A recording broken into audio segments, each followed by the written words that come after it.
Recording by RR Music.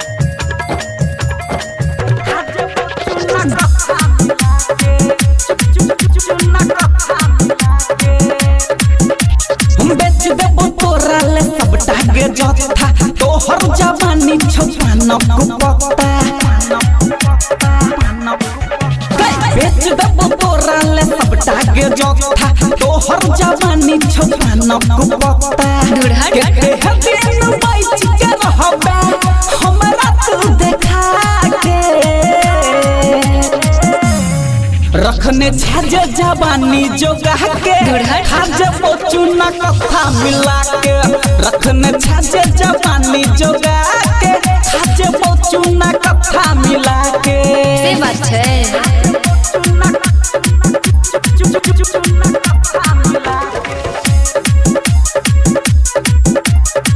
Recording by RR Music. दो टुक सुपारी देबो लौंग आ इलायची गे डाल के पान मसाला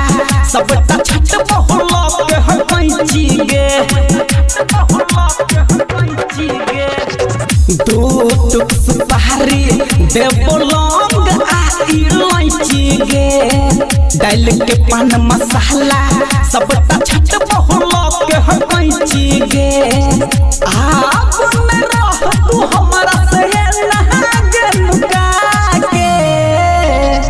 रखने छजे जवानी जोगा के खाजे बचुना कथा मिला के रखने छजे जवानी जोगा के खाजे बचुना कथा मिला के खाजे बचुना कथा मिला के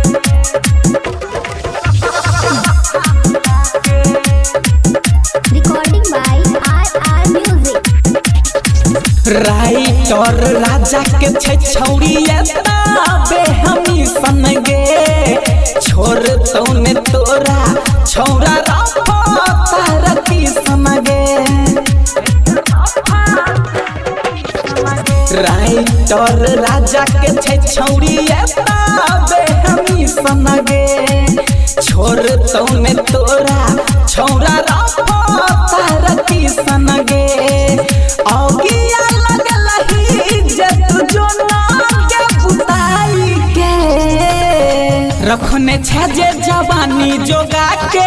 खाजे बचुना कथा मिला के रखने छजे जवानी जोगा के खाजे बचुना कथा मिला के ओके।